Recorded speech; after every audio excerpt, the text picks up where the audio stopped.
இப்போ எங்க இப்போ ஆட்டோ சார்ந்தவங்க எல்லாம் வந்து பார்த்தாங்க. பாம்பன்ல அவங்களுக்கு பெர்மிட் வேணும்ன்றத கேக்குறாங்க. அவங்க நீண்ட நாளாக கோரிக்கை வச்சும் அந்த பெர்மிட் இன்னைக்கு வரைக்கும் அவங்களுக்கு குடுக்கலைங்க. தேமுதிக சார்பா நாங்க அறிக்கை குடுத்திருக்கோம். ஆர்ப்பாட்டம் பண்ணியிருக்கோம்.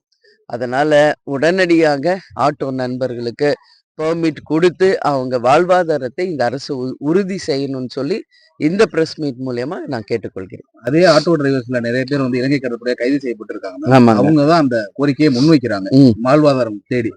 உடனடியா அதை பண்றதுக்கு எதுவும் அழுத்தம் கொடுக்கறது இல்ல. தொடர்ந்து நம்ம மீனவர்கள் கைது செய்யப்படுவதும், அவர்கள் உடைமைகள் திருடப்படுவதும், அந்த மீனவர்களை சுடுவதும் தொடர் நிகழ்வா போயிட்டு இருக்கு. நம்மளும் இதை பார்த்துக்கிட்டு தான் இருக்கோம். எல்லாரும் அறிக்கை கொடுக்குறோம், ஆர்ப்பாட்டம் பண்றோம், உண்ணாவிரதம் உட்கார்றோம். ஆனா இன்னைக்கு வரைக்கும் அதுக்கு எந்த தீர்வும் வரலைங்க. நான் பல முறை கேப்டன் இருந்த காலத்துல இருந்து இங்க வந்திருக்கோம். இப்பவும் நான் சொல்றேங்க, இன்னைக்கு ராமேஸ்வரம் வந்திருக்கோம். இப்பவும் உங்களுக்கு சொல்றேன், இதுக்கு ஒரே தீர்வு கச்சத்தீவை மீட்டெடுக்கிறது மட்டும்தான். அன்னைக்குதான் மீனவர்களுக்கு உரிய பாதுகாப்பும் உறுதியான வாழ்வியலும் நம்ம அமைத்து தர முடியும். நிச்சயம் இது உடனடியாக மத்திய மாநில அரசுகள் செய்யணும்னு நாங்க கேட்டுக்கிறோம்.